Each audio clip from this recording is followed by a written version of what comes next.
Good afternoon, ladies and gentlemen. Thank you for joining us for the first personnel meeting of the new mayoral year. The first item on the agenda is agenda number 1222, and that is the election of the chair of personnel for the mayoral year 22-23. Could I receive your nominations, please, for chair? Councillor Hollis. And Councillor Cannon. Do I have a seconder for that, please? I'd like to second that, please. Is there any other nominations? Could I have a vote on that then, please? Okay, thank you. Please, Councillor Callum, would you like to take the chair and the rest of the meeting? You won't really get away with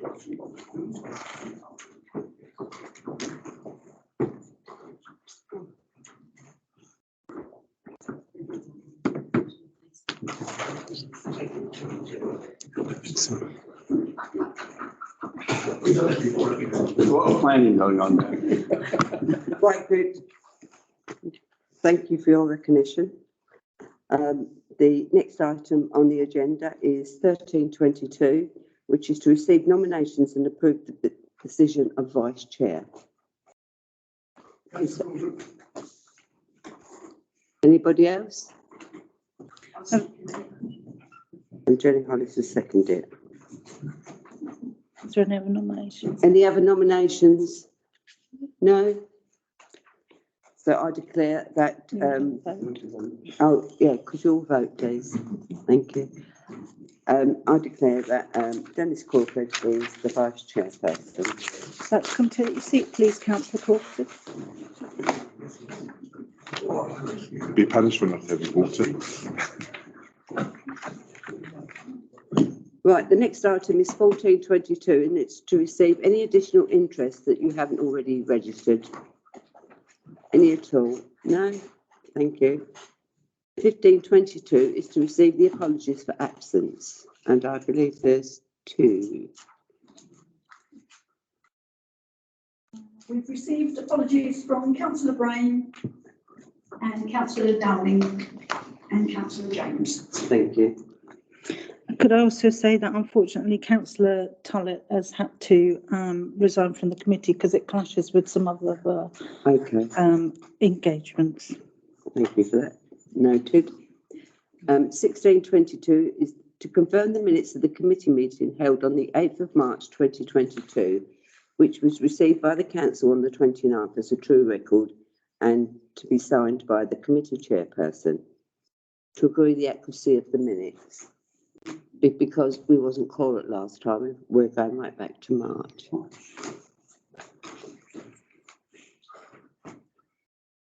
Councillor Hollis. I'll say pass the minutes if they've been through full council. Okay.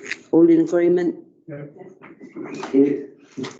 And we'll move on nicely to 1722 financial report update. And we are lucky to have the financial officer in place. Thank you. Over to you. Pass those around, because I would expect you to see what's on the screen. Thank you.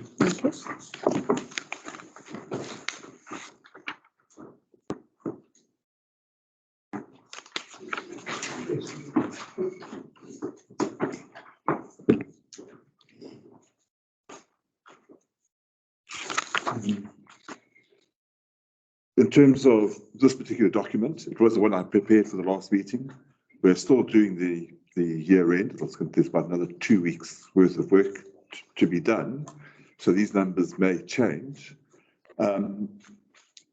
Overall, from an income perspective, we're very much on track in terms of budget. There's a very minor variance.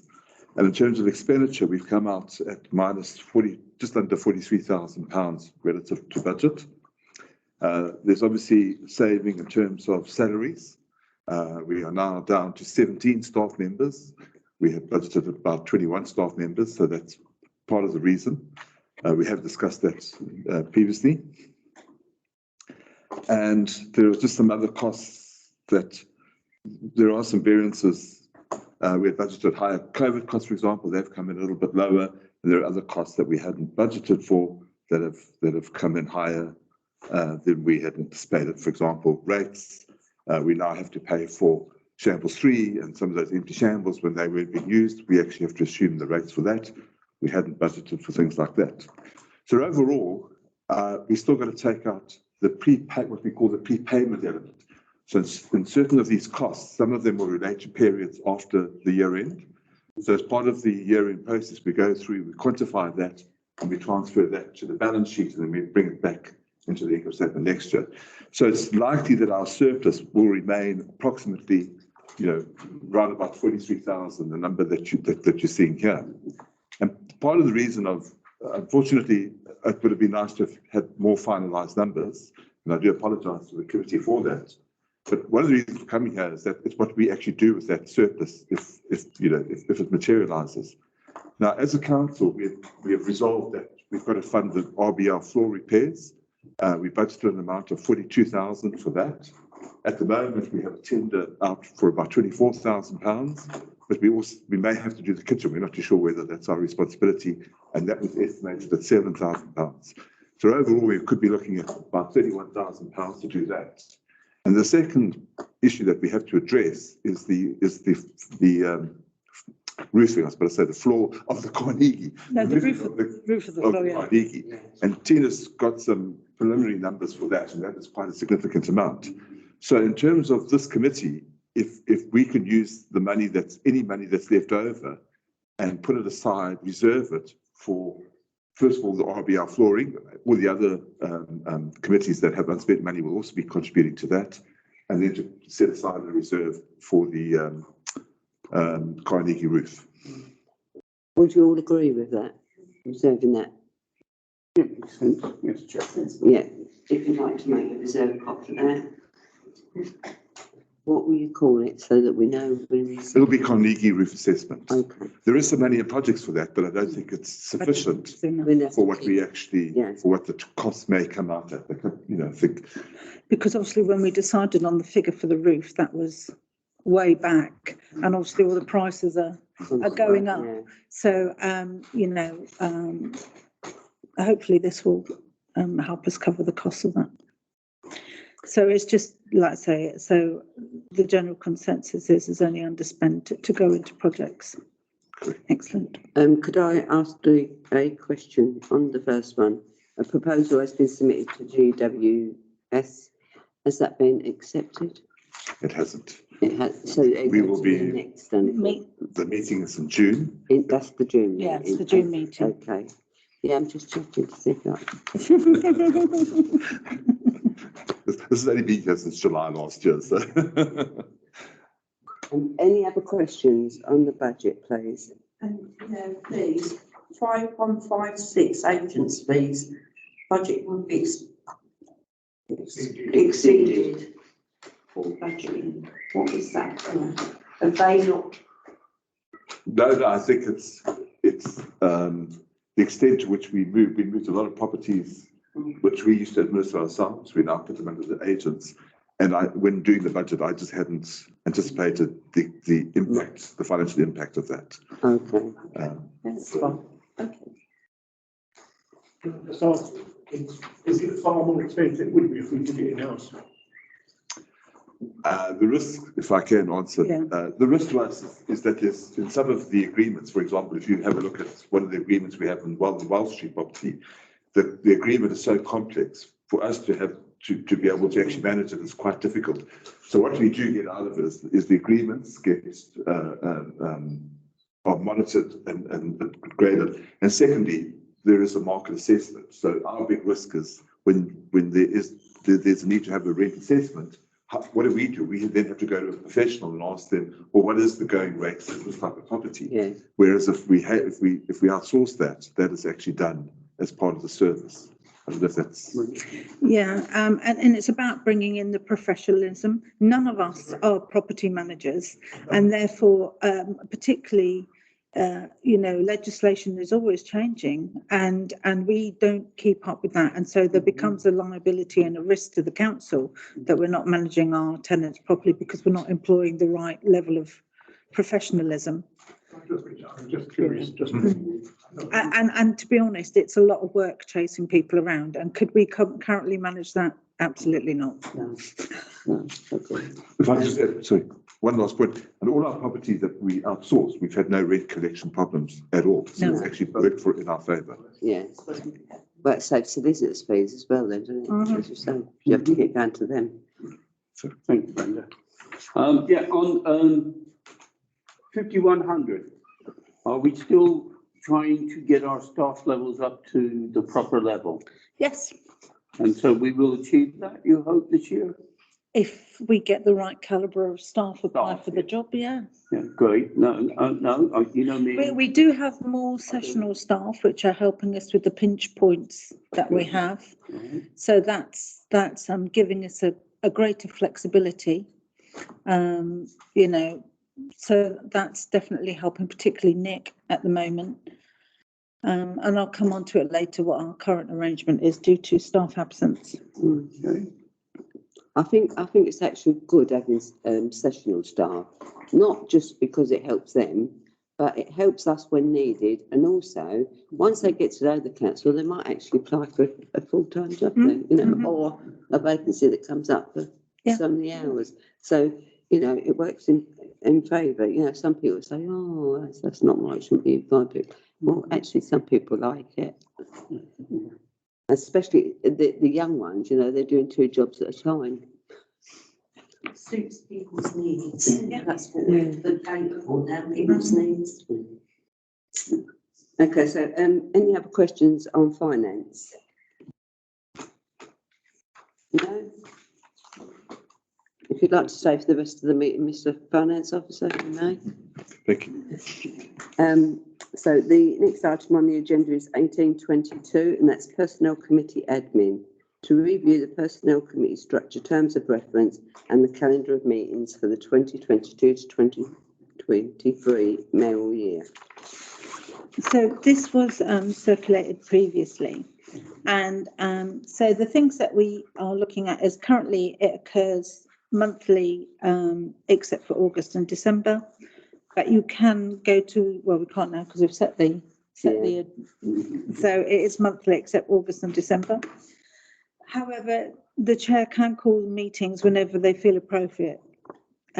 Should we ever need another one. Meetings are held on the second week of the month at 2 p.m. on a Tuesday, and the quorum will remain at 4 members. Is everybody happy with that? And the personnel officers are the town clerk and the deputy town clerk. So this is all on your just paper that you've got. Yeah, I agree with what you've put in the report. The only problems is some councillors walk everywhere, so you're having it on the same day as planning, so it's like leaving here and then going home and having to walk all the way back again. That's just because it's to get my drift. Well, you're the chair. If you want to change the day that it's on, then you change it. We would say But I it's think what goes with the staff. I think you'll find that we have a lot of meetings, so you're hard pushed to find days that we haven't got other meetings on.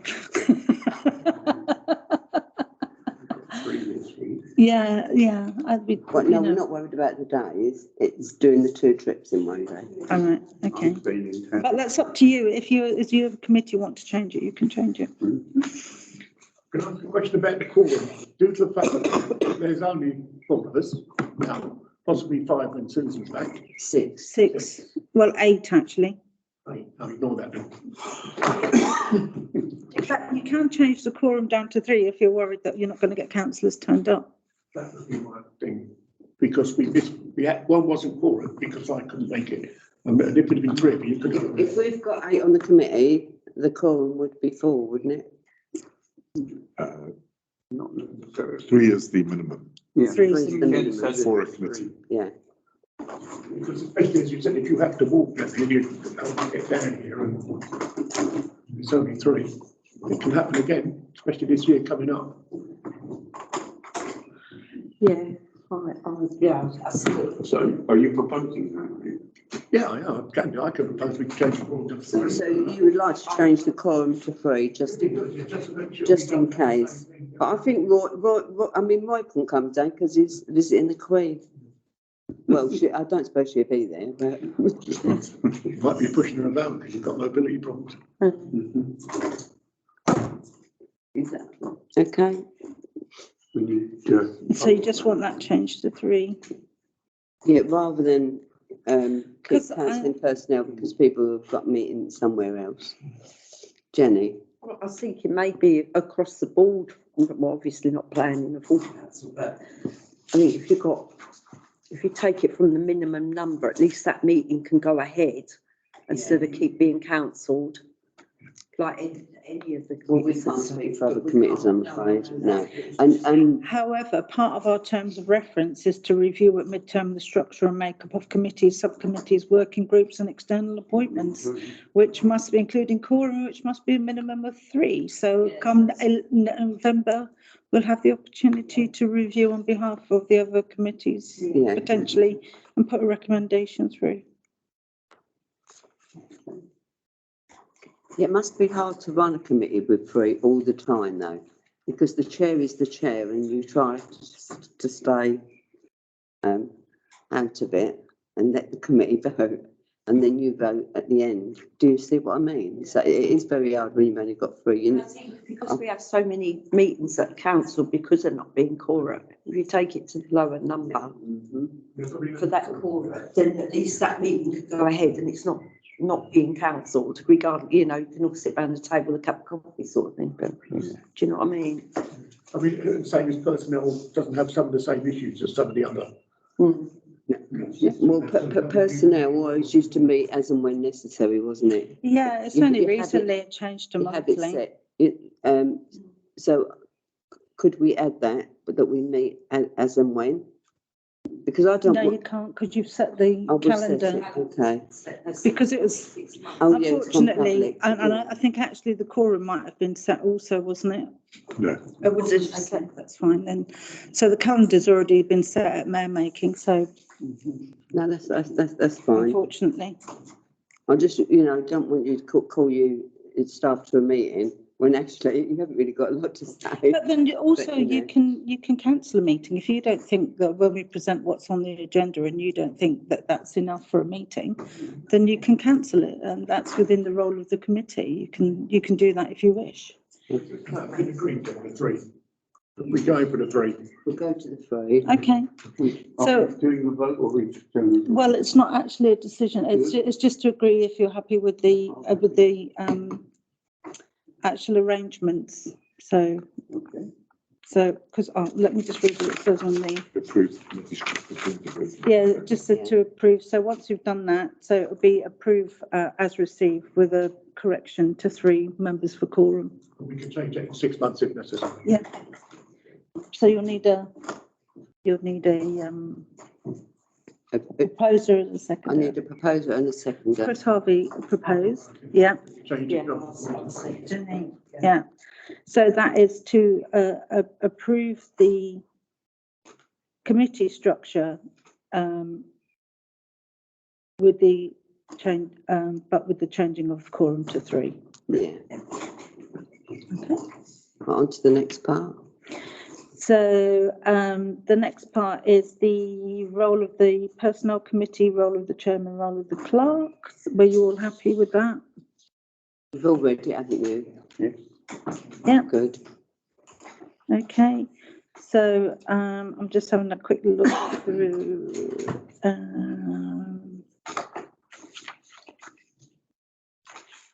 Okay, I don't think there's anything that perhaps you might want to discuss. No, I think we're probably there.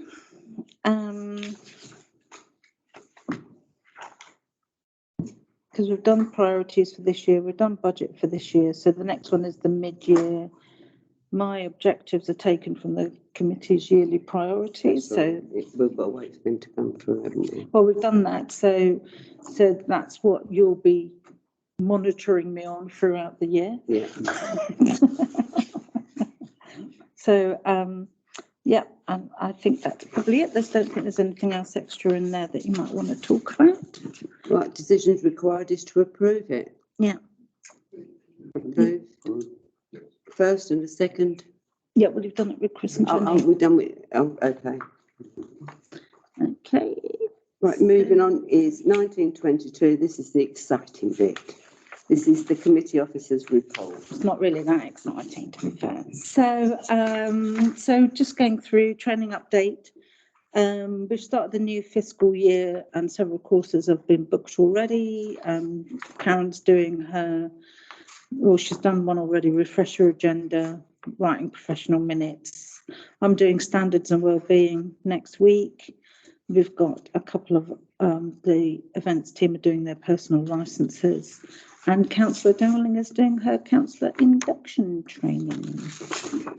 So we've got that. Recruitment, our new member of the VNC team, Hazel, has started and she's running reception and the box office. The advert for the new admin assistant is due to go out and the focus of this role will be finance and allotments in support to Alan. So we've been using sessionals and that's proving successful for us as allowing us to be more flexible over peak workflow times. So like when we need to prepare for Jubilee and that, we'll get some more people in to help make sure that the area is clean and tidy and help us with events. So that, you know, allows us to swell the number of staff that we have that are available for that. Because obviously we've got a group of staff who are working the 4 days of the bank holiday in order to deliver the Jubilee. Dennis is going to I have a question on that. How do we, with the sessional hires and everything, is that in our budget? Is there a pocket of money put aside to that, or is that used from money that we earn and then spend it? No, what it is currently because we are running understaffed, we can use that salary pot to pay the sessionals. So you think, so when we go up to full amount, we can have problems with sessional, aren't we then? Well, we potentially, it depends what you're using the sessionals for, because if you're using the sessionals for an event, then they would be used, their hours would be used in the costing of the event, and the ticket of the event would reflect that in order to pay for the sessionals. So we don't need to find an additional pot of money if that's what you're after. I didn't want you to tie up. No. So it's coming out of salaries as it currently is.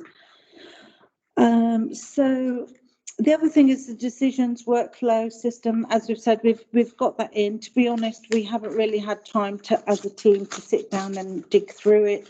We've been trying some internal meetings, and I've just been working through looking at how it actually works. We've got templates now for all the agendas. So I think probably post-Jubilee we'll start looking at that because at the moment I can't get everybody in a room to actually do any training. So which makes it a bit more difficult. We do have training videos and there will be a councillor training session as well and videos for councillors so that you can learn from that. But basically we've got the system, it's been put on, we've had a look at it, we've had one training session. The only people who have training is me, Alan and Karen have had training, but we need to roll it out to a few more people first. And then once we've got a handle of it, we'll roll it out to the councillors as well. So the last thing is the Carnegie roof. We have now gone out, had the surveys done, and we're in a position to tender for getting the Carnegie roof done. So that will be basically secured and back up to, you know, waterproof, windproof, everything proof. And then should we decide to go down the solar route, then we can, because that's the repairs done, then we can apply for the Works Board loan for the solar, because we can only use the money for that because the solar savings will be the income that pays our payments back, because you can't get a loan for something that isn't going to generate the income back to pay the loan off. So that's what we'll be doing with that. So hopefully I'll get that tender out in the next few weeks, because we definitely want it done and dusted and secured for autumn, winter. So when we say that we'll go for, look at a works loan, who looks at that? Finance? Well, literally, well, I'll let Alan explain. Well, there's two processes. So what you do is you have to get the Secretary of State's approval. Mhm. And what they would look for that approval is just to make sure that it's actually sustainable, that you are using it for enhancement and that you couldn't use it to repair something, for example, Right. because that's not going, if you can't afford to keep the item going out of your existing money, take out a loan, it's just going to add to that particular burden.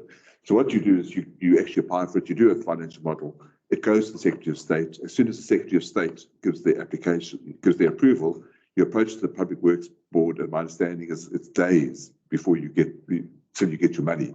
They're not the approval process, it's actually the Secretary of State that is the approval process. So are we looking at the solar panels on to go on the Carnegie that will feed into the Guildhall and, well, that whole area? Yeah, I mean, we do Rather have than costs. just- We do have costs for the Carnegie, the Guildhall, and the Shambles to put, so we can do all of them. I just think it's worth it, that feed's going round, eh?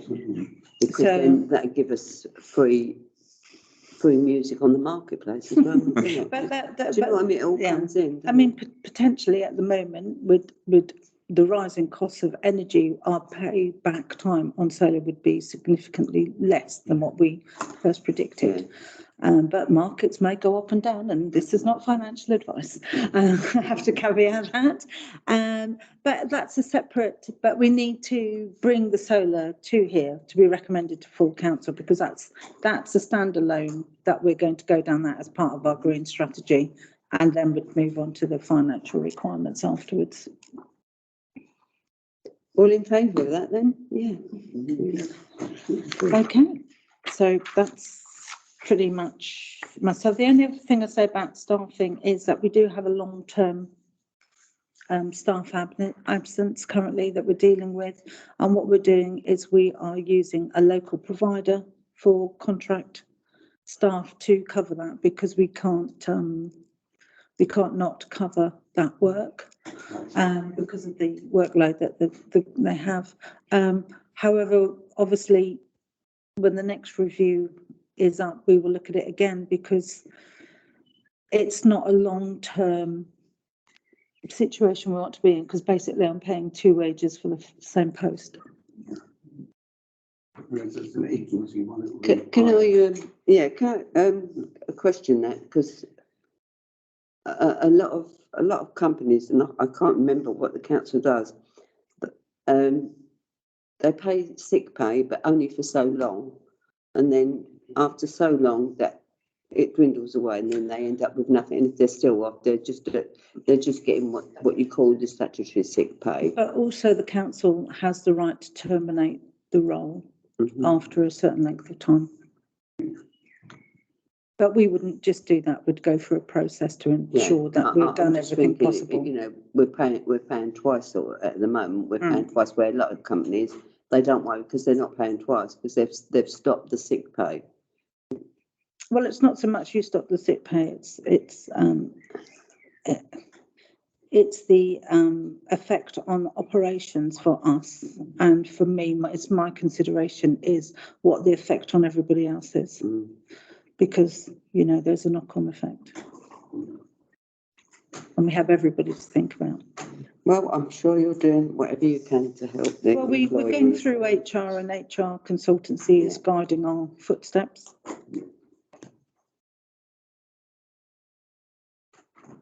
All okay with that? No questions? No? Good. Anything else No? you want to discuss today? Right, the decision required is to note the various updates, so you've all got that in your head now, haven't you?